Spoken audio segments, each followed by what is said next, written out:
Vamos orar pelos dízimos e pelas ofertas, amém? Senhor, meu Deus e amado Pai, Deus, te agradecemos, Senhor, por esse momento. Deus, te agradeço, ó Pai, pela vida de cada um que está aqui presente, Deus. Te peço, ó Pai, que o Senhor possa abençoar, Senhor, infinitamente mais, Senhor, cada dizimista, cada ofertante, Senhor, da tua casa, Deus. Te peço, ó Pai, que o Senhor possa multiplicar, Senhor, infinitamente mais, Deus, as bênçãos sobre a vida dessas pessoas, Deus, no nome do Senhor Jesus. Amém. Bom dia, igreja. A paz do Senhor. Amém? Amém. Então, hoje eu sou a Érica, para quem não me conhece. Hoje eu vim aqui ministrar algo que o Senhor tem ministrado no meu coração, que é sobre ser uma eterna aprendiz. E para falar sobre isso, eu vou usar a história do profeta Oséias, que para mim, na minha opinião, é uma das histórias mais impactantes do Antigo Testamento. Eu amo o livro de Oséias e eu gosto tanto porque Deus, ele não apenas dá palavras a Oséias, mas ele usa a sua vida como instrumento, como prova viva. O Senhor, ele manda que Oséias case com uma mulher que não lhe será fiel. E essa relação conjugal era o retrato do relacionamento de Israel com o Senhor. Um povo amado, escolhido, mas que constantemente se afastava do Senhor para correr atrás de outros deuses. E mesmo assim, Oséias permaneceu, e mesmo assim o Senhor permanece. O amor de Oséias, o amor dele, se tornou um espelho do amor de Deus. Um amor que não desiste, mas que também confronta. No meio dessa mensagem, aparece uma das declarações mais fortes que tem na Bíblia, que vai estar lá em Oséias 4:6. Que Oséias vai dizer assim: o meu povo é destruído por falta de conhecimento. Ou em outras versões vai dizer: o meu povo perece por falta de conhecimento. Ou seja, o povo tinha culto, o povo tinha festas religiosas, o povo tinha líderes, mas faltava o que era essencial: conhecer a Deus de verdade. E esse alerta, ele não ficou só no passado, ele ecoa até hoje. É possível sim viver cercado de religiosidade e ainda assim ser destruído por falta de conhecimento. É possível sim frequentar uma igreja, é possível sim você orar, é possível sim você cantar e não crescer no entendimento da verdade. Por isso precisamos aprender a ouvir esse chamado urgente. Nós somos discípulos de Jesus. E discípulo é, por definição, alguém que aprende. E a Bíblia, ela vai repetir isso várias vezes, com bastante ênfase. O livro de Provérbios, em Provérbios 9:10, vai dizer assim: o temor do Senhor é o princípio da sabedoria, e o conhecimento do santo é entendimento. Ou seja, todo o aprendizado verdadeiro começa em Deus. É dele que vem a clareza para entendermos o mundo, a vida, as circunstâncias, os propósitos e até o sentido da história. E aqui eu entro no meu primeiro ponto, que aprenda mais de Deus para ter entendimento do que te rodeia. Sem conhecer a Deus, tudo perde sentido, tudo perde valor. O povo de Israel estava cercado por problemas políticos, crises sociais, famílias destruídas, porque haviam esquecido o Deus Santo. Quem não aprende de Deus não consegue interpretar aquilo que vive. Mas quem aprende de Deus tem clareza para ver a história, tem clareza para ver a vida, até o sofrimento com os outros olhos. E a Bíblia vai relatar isso em várias histórias. O apóstolo Paulo, escrevendo aos Colossenses, vai dizer assim, Colossenses 2, do versículo 2 até o 4. Esforço-me para que o coração deles seja fortalecido, sejam unidos pelo amor e alcancem toda a riqueza do pleno entendimento, a fim de conhecerem plenamente o mistério de Deus, a saber, Cristo. Nele estão escondidos todos os tesouros da sabedoria e do conhecimento. Veja que Paulo sabia que o conhecimento sólido, que sem conhecimento sólido a igreja de Cristo seria enganada. Por isso que ele vai completar no versículo 4, dizendo: digo isto para que ninguém os engane com um discurso persuasivo. E aqui eu entro no segundo ponto, que aprenda de Deus para não ser enganado por falsos ensinos. Nós vivemos em dias muito semelhantes ao de Oséias, a de Paulo. Há muitos discursos, muitas vozes, muitas opiniões, mas pouca verdade. Cada vez mais a mentira se parece com a verdade. Quem não está fundamentado no ensino de Cristo vai ser enganado. O conhecimento de Deus é adquirido pelo ensino e pela aprendizagem que nos mantém firme. E Paulo ele vai dizer isso também a Timóteo. Timóteo, olha, isso é bom e agradável diante de Deus, o nosso Salvador, que deseja que todos os homens sejam salvos e cheguem ao conhecimento da verdade. Que deseja que todos os homens sejam salvos e cheguem ao conhecimento da verdade. Note que salvação não está separado de conhecimento. Ou seja, Deus quer que todos sejamos salvos, amém? Mas Ele também quer que você chegue no pleno conhecimento. E essa verdade não é apenas um conceito, é uma pessoa, que é Jesus Cristo, que é o caminho, a verdade e a vida. E o terceiro ponto é, aprenda mais de Deus, porque isso é bom e agradável. E aqui está um detalhe importante, que no reino de Deus não existe primeiro eu aprendo e depois eu ensino. Não. O chamado é para que você ensine, que você aprenda e ensine ao mesmo tempo. Ou seja, enquanto eu aprendo, eu já posso compartilhar com meu irmão. E enquanto eu ensino, eu continuo a aprender. É uma vida inteira constante de crescimento. Agora pensa comigo. Por que ao longo dos anos, a igreja primitiva foi referência no ensino? Você sabia que a igreja ela já foi referência de ensino há muitos séculos atrás? A igreja ela era referência porque os primeiros cristãos entenderam isso claramente, desde Atos 2:42, quando vemos que a igreja primitiva perseverava na doutrina dos apóstolos. O ensino era a base da vida cristã. Foi por isso que séculos depois, os cristãos foram os primeiros a serem responsáveis a abrir as igrejas. Exemplo, Oxford e Cambridge, na Inglaterra, foram as primeiras universidades a serem construídas por cristãos. Nos Estados Unidos, Harvard e Yale.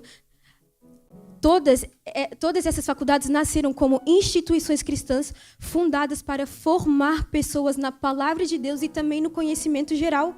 Porque os discípulos de Cristo sabiam que toda a verdade vem do Senhor, não provém de nós, é sabedoria que vem do alto. Exemplo é que Harvard ela foi construída por 2 pastores puritanos no ano de 1636. O lema original dessa faculdade era Verdade para Cristo e a Igreja. Objetivo, formar líderes que fossem cheios do conhecimento bíblico e preparados intelectualmente para servir a sociedade. O mesmo aconteceu mais tarde na Europa. As grandes universidades nasceram ligadas à igreja, porque os cristãos sabiam que aprender é um ato de fé. Agora veja, o que antes foi construído para impulsionar jovens cristãos a serem inseridos dentro das 7 esferas da sociedade, hoje tem tido o efeito reverso. E isso porque, com o passar do tempo, o mundo foi afastando o ensino do propósito de Deus. Hoje vemos a educação sendo banalizada, manipulada ou usada como ferramenta para tirar Deus do centro. E quantas vezes dentro da própria igreja isso acontece? Começamos a viver para nós mesmos sabendo que devemos viver para Cristo. Quando foi que tiramos Deus do centro?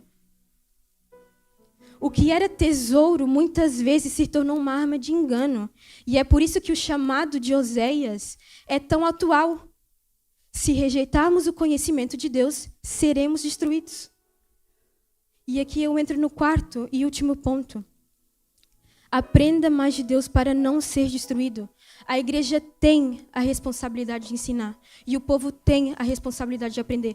Para ser mais clara, a igreja, os pastores têm a responsabilidade de ensinar. E você tem a responsabilidade de sentar e aprender. Afinal, se rejeitamos o conhecimento, estamos rejeitando o próprio Deus.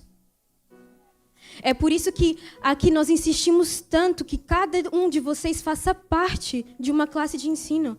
Seja na escola bíblica dominical, seja no PCE, plano de crescimento espiritual, seja o seu filho no Esperança Kids. Gente, não é apenas um programa de igreja. É uma proteção contra a destruição.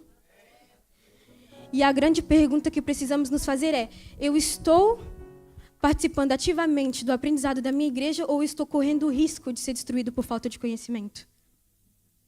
Assim como Oséias foi um sinal vivo, a nossa vida deve ser também. Uma vida marcada pelo aprendizado constante, pelo ensino constante, pela busca do conhecimento do santo. O mundo pode até desprezar a verdade, mas nós não podemos desprezá-la. O mundo pode até banalizar o estudo, mas nós não devemos banalizá-lo. O chamado do Senhor é claro. Não podemos ser ignorantes em meio às Escrituras. Se nos dizemos cristãos, o mínimo que devemos fazer é abrir a Bíblia e estudá-la. Afinal, ela é a fonte viva, é ela que te dá a esperança, é ela que te traz vida. É ela que é o seu manual, que te ensina a viver dia a dia, dia após dia. E precisamos voltar a ser discípulos verdadeiros, aprendizes de Jesus que vivem, transmitem o conhecimento do Senhor. Que essa mensagem não seja somente um alerta, mas seja um convite. Um alerta porque o perigo é real. Né? Afinal de contas, se o povo é destruído por falta de conhecimento. Mas um convite, porque em Cristo estão escondidos todos os tesouros da sabedoria e do conhecimento. E é essa decisão que está diante de mim, está diante de você, que está diante de nós. Ou rejeitamos o ensino de Deus e caminhamos para a destruição, ou abraçamos o chamado de aprender e crescemos em vida, em fé, em verdade. Repito, ao rejeitarmos o conhecimento, estamos rejeitando o próprio Deus. Irmãos, e a história de Oséias é mais do que um relato antigo, é um retrato de que Deus ele continua dizendo: ei, o meu povo é destruído por falta de conhecimento. Ei, se você continuar na ignorância, você será destruído por falta de conhecimento. Se você insistir em continuar vivendo para você mesmo, desculpa te dizer, mas o resultado disso é destruição. O mesmo Deus que amou Israel, apesar da sua infidelidade, é o mesmo Deus que hoje olha para nós com amor, mas ao mesmo tempo com tristeza quando vê o seu povo distraído, quando vê o seu povo enganado, afastado da sua palavra. O Senhor hoje está nos chamando a algo mais profundo, voltar a ser um povo que conhece o seu Deus, não somente de ouvir falar, mas aquele que conhece porque tem experiências com Ele. No mundo cheio de vozes, opiniões, ideologias e mentiras bem disfarçadas, Deus procura uma igreja que tenha discernimento, que não se deixa levar por qualquer vento de doutrina, mas que sabe o porquê crê e para quem crê. Por isso, essa manhã tem que ser uma manhã de decisão. Não uma decisão emocional, mas uma decisão espiritual. Uma decisão de quem diz: Senhor, eu não quero ser destruído por falta de conhecimento. Eu quero aprender mais de Ti. Eu quero ser um discípulo que cresce na verdade, que busca a Tua verdade, que busca Te conhecer e não se deixa se enganar pelo mundo. Talvez hoje você tenha negligenciado o aprendizado. Talvez você tenha deixado de lado a palavra. Você não tenha meditado nela dia e noite como a palavra diz. Talvez você só tenha lido a Bíblia. E se você, desculpa te dizer, mas ler a Bíblia não é o suficiente. Ler a Bíblia, muita gente lê, você precisa meditar nela dia e noite. Noite e dia. É ela que traz a revelação. É através dela que você tem o pleno conhecimento de quem é Cristo. Talvez você tenha deixado a palavra de lado, as aulas, os momentos de estudo, e tenha se contentado em apenas ouvir. Mas hoje o Espírito Santo ele está te chamando a você dar um passo a mais, a se tornar um aprendiz ativo. Alguém que busca o conhecimento do santo e ajuda os outros a conhecerem também. A igreja primitiva transformou o mundo porque ela aprendia e ensinava. E se quisermos ver transformação no nosso meio novamente, precisamos voltar a esse lugar. O lugar de aprendizado, de sabedoria, do conhecimento que vem do alto. Então, se essa é a sua decisão hoje, se você tem o desejo de comprometer hoje a aprender mais de Deus, a se dedicar ao estudo da palavra, a participação da classe de ensino, a leitura da Bíblia com profundidade, eu quero te convidar a orar comigo. E eu peço à igreja para se colocar sobre os pés e preste atenção, eu não vou orar por vocês, eu quero que vocês orem junto comigo. É necessário que nós nos aprofundemos sobre a palavra. O mundo ele tem investido com força nos jovens, adolescentes, até adultos lá fora. A igreja de Deus deve fazer exatamente a mesma coisa. Com mais excelência, com mais dedicação, é necessário que nós estejamos em constante aprendizado, que nós sejamos eternos aprendizes. Tem um versículo que eu gosto muito, que está lá em Filipenses 3, a partir do versículo 7. Vejam o que escreve um homem que teve o pleno conhecimento da beleza de Cristo. Paulo ele escreve à igreja de Filipos e diz: contudo, o que para mim era lucro, passei a considerar como perda por causa de Cristo. Mais do que isso, considero tudo como perda comparado com a suprema grandeza do conhecimento de Cristo Jesus, o meu Senhor, por quem perdi todas as coisas. Eu as considero como esterco para poder ganhar a Cristo e ser encontrado nele. Não tenho a minha própria justiça que procede da lei, mas que vem por meio da fé em Cristo. A justiça que procede de Deus se baseia na fé. Eu quero conhecer a Cristo, o poder da sua ressurreição e participar nos seus sofrimentos, tornando-me como ele na sua morte, para de alguma forma alcançar a ressurreição dentre os mortos. Que esse seja o versículo da nossa geração. Eu quero conhecer a Cristo e fazer parte de sua ressurreição. Senhor, meu Deus e amado Pai, Deus, nós te agradecemos, Senhor, por mais um dia na tua palavra, na tua presença, Deus. Te agradecemos, Senhor, por mais um dia, Senhor, pelo privilégio, Senhor, de estarmos perdidos e o Senhor ter nos encontrado, Senhor, de estarmos afastados, Senhor, e o Senhor ter nos buscado, Deus. Senhor, nessa manhã, Deus, nós te pedimos, ó Pai, abre o nosso entendimento, Jesus. Dá-nos fome e sede, Pai, pela tua palavra, Deus. Livra-nos, Senhor, do engano, Senhor, deste mundo, ó Pai, de tantas mentiras, de tantas vozes, de tantas opiniões, Senhor. Dá-nos, ó Pai, discernimento para saber o que vem de ti, ó Pai, e aquilo que não vem, Senhor. Faz de nós, ó Pai, uma igreja unida, Senhor, uma igreja sábia, Senhor, uma igreja, Pai, que conhece o seu Deus, ó Pai, não apenas daquilo que ouviu, Senhor, mas porque experimentou, Senhor, da fonte, Deus. Uma igreja, Pai, que ensina a verdade e vive pela verdade, Senhor. Queremos ser um povo, ó Pai, que cresce, Senhor, que aprende e permanece firme até o fim, Jesus. É o que nós te pedimos, Senhor, no nome do Senhor Jesus. Amém, amém, amém. Jesus, eu quero conhecer Jesus, eu quero sim, eu quero conhecer Jesus, nós queremos Deus, eu quero conhecer Jesus, eu quero conhecer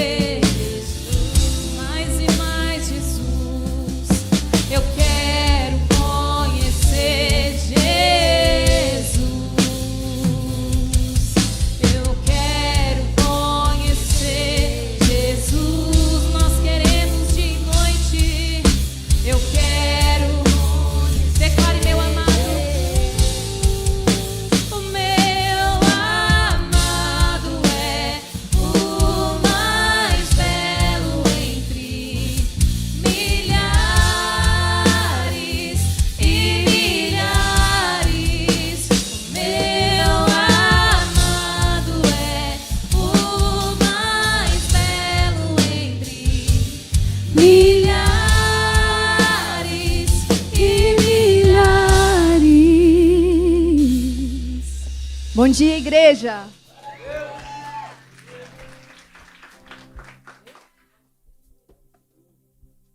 Pai, Senhor Jesus, amém? Deixa eu só organizar aqui minhas 30 mil coisas.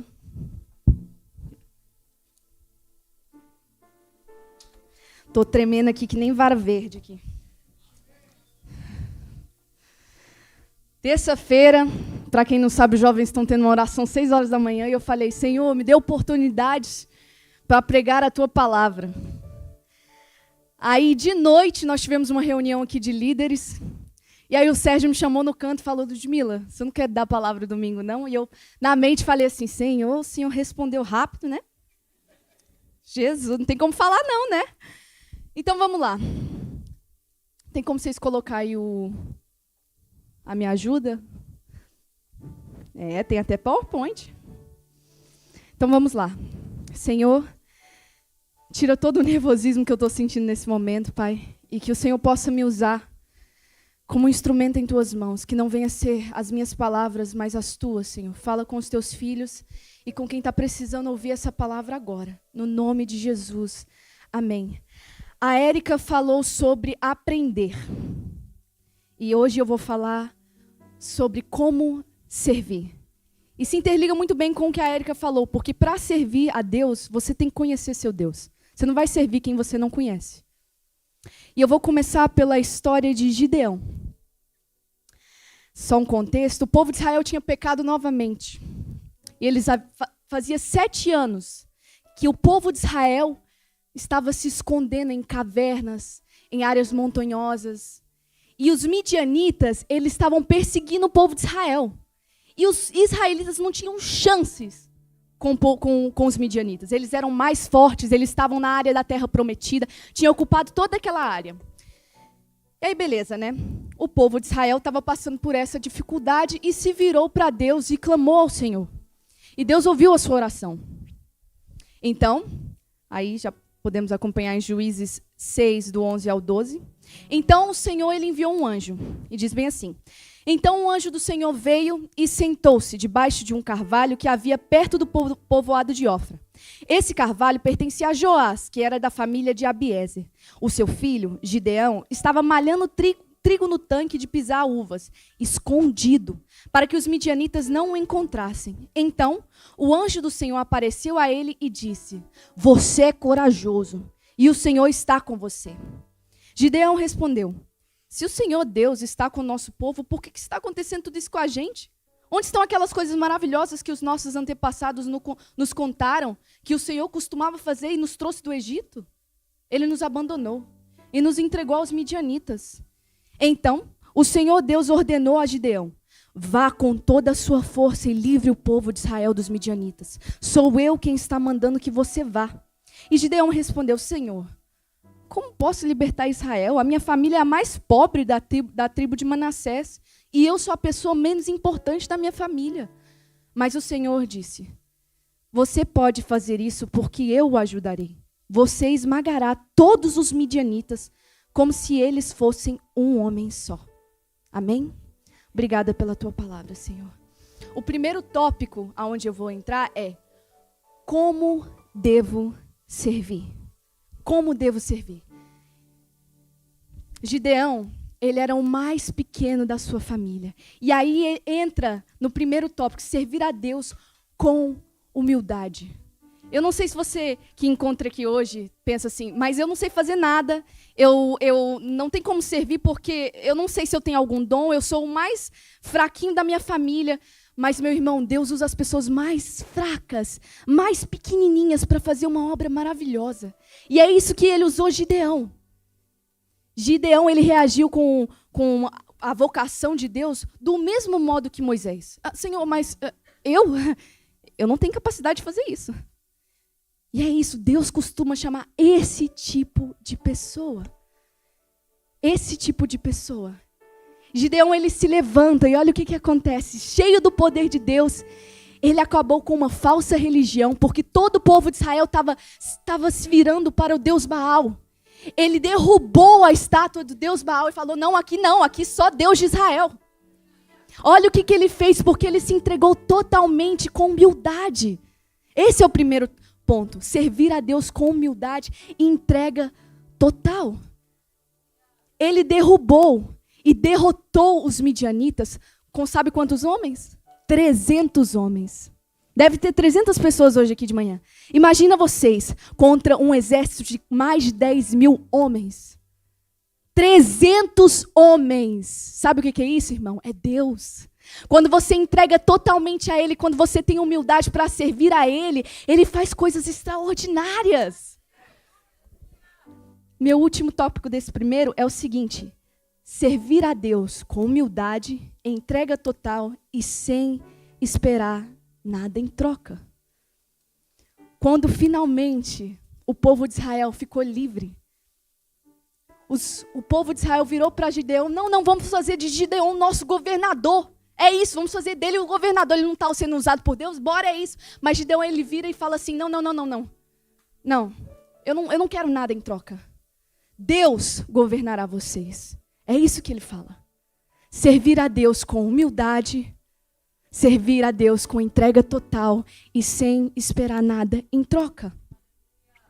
Em Colossenses 3, do 23 ao 24, diz bem assim: o que vocês fizeram, façam de todo o coração, como se estivessem servindo o Senhor e não as pessoas. Lembrem que o Senhor lhes dará como recompensa aquilo que Ele tem guardado para o seu povo, pois o verdadeiro Senhor que vocês servem é Cristo.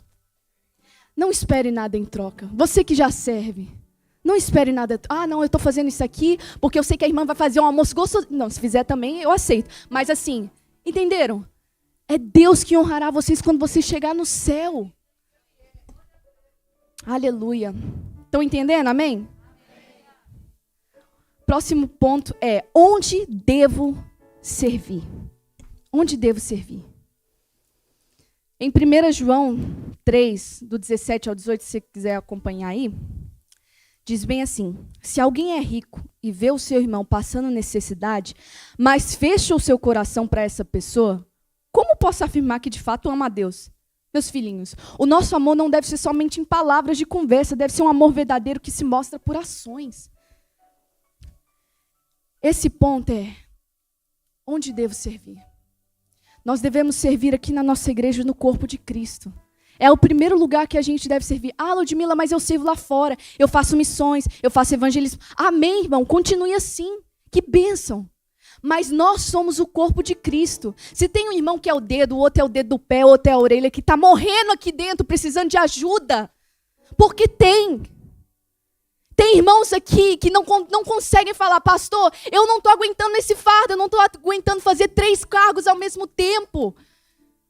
Ah, mas o irmão evangeliza lá fora. Amém por ele, mas o primeiro lugar que nós temos que servir é o nosso irmão, é a nossa casa, a nossa família, que é eu e você, irmão. Chega para o seu irmão e fala: o que você está precisando? É de 1 quilo de alimento? É um abraço, é uma oração? Eu não estou falando só de servir em cargos da igreja, não, irmão. Em Gálatas 6,10 diz bem assim: portanto, sempre que pudermos, devemos fazer o bem a todos, especialmente aos que fazem parte da nossa família da fé. Sou eu e você, a nossa família da fé, irmão.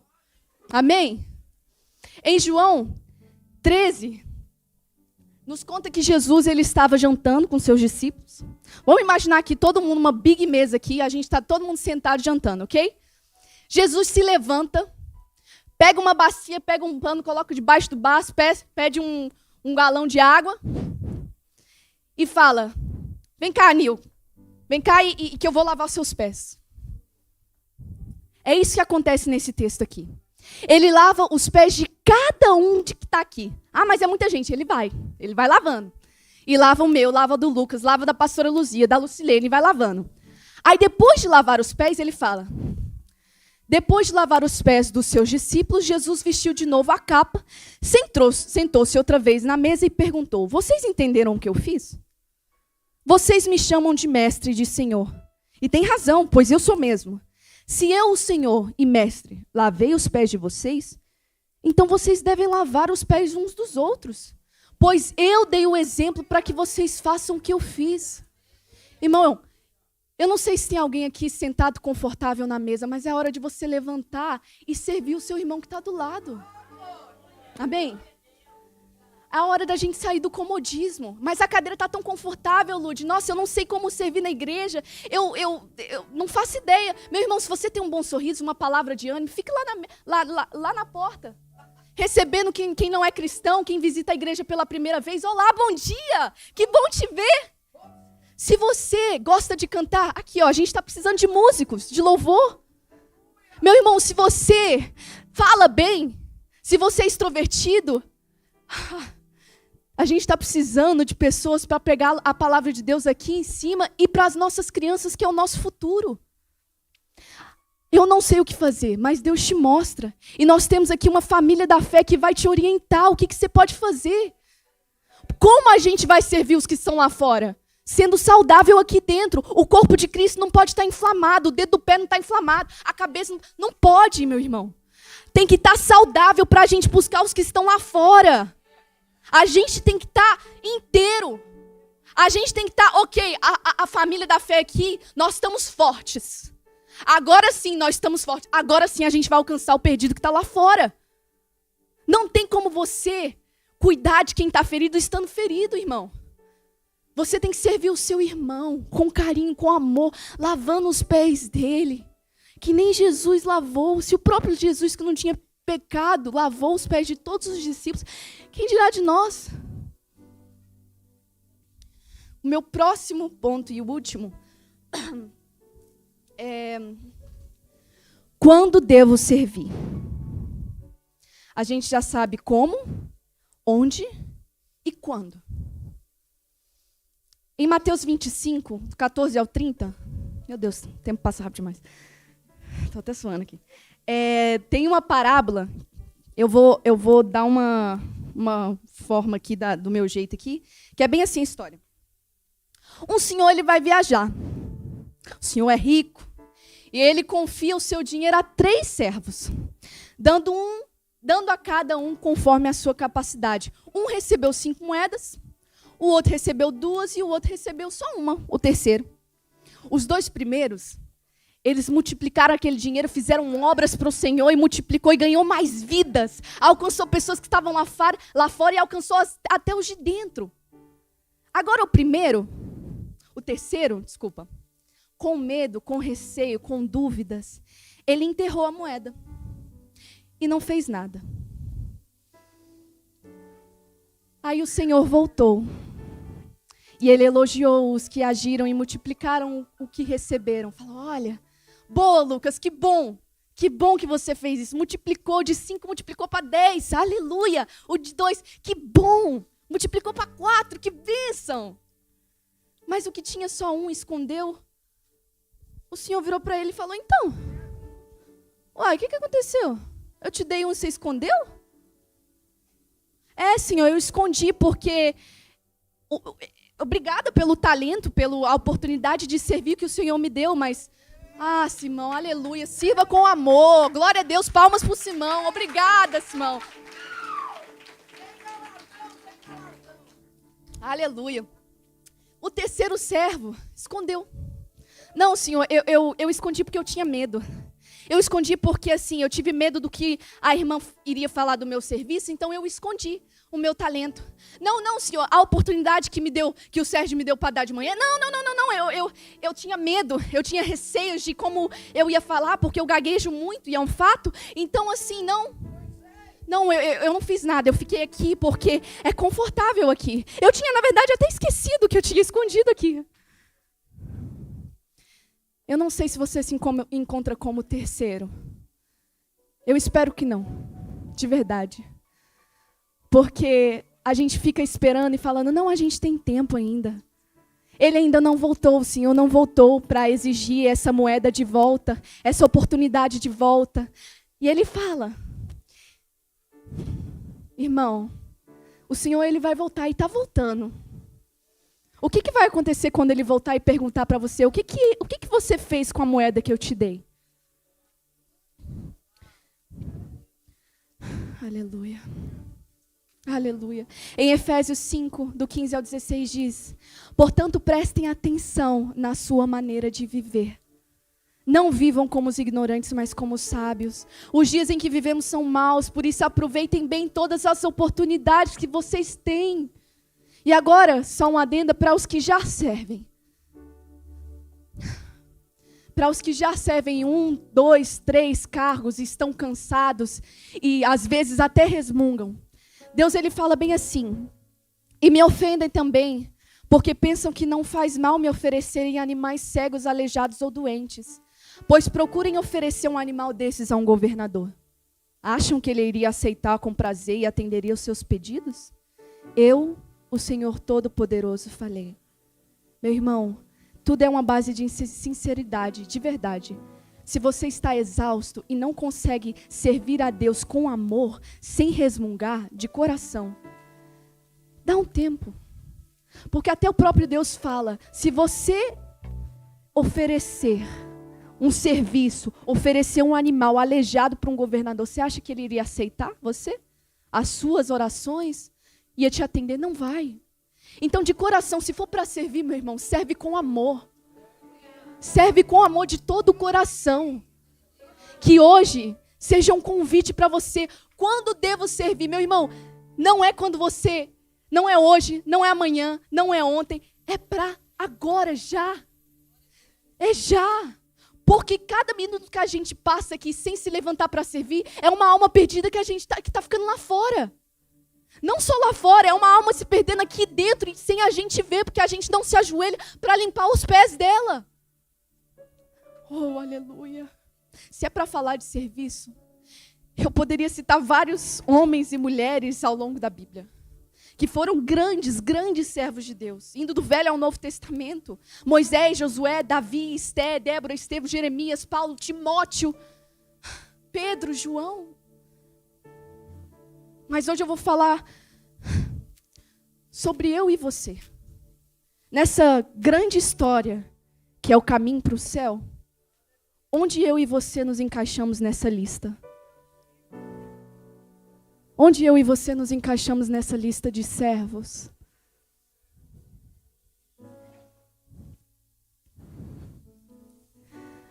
Toma-me,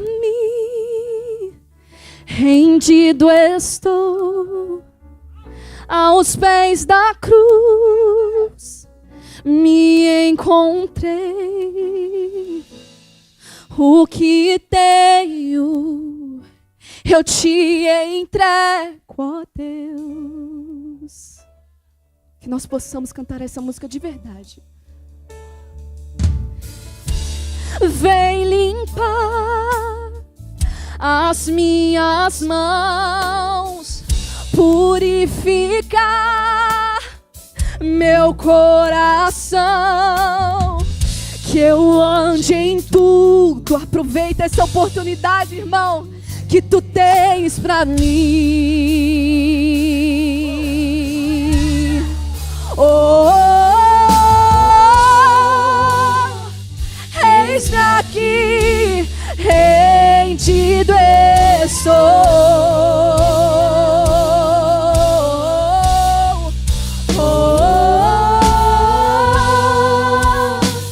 Eu sou teu e tu és meu. Cante que só a igreja. Minha vida dou a ti, rendido a ti estou, e pra sempre cantarei. Faz em mim o teu querer. Minha vida dou a ti, Senhor. A ti, Senhor. Rendido a ti estou, e pra sempre cantarei. Faz em mim o teu querer.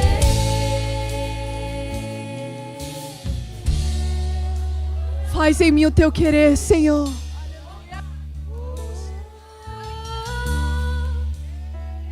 Eis-me aqui, rendido estou, rendido estou.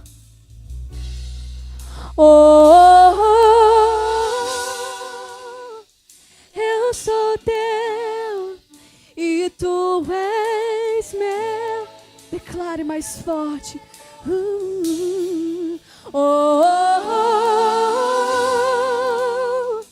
Eis-me aqui, rendido estou.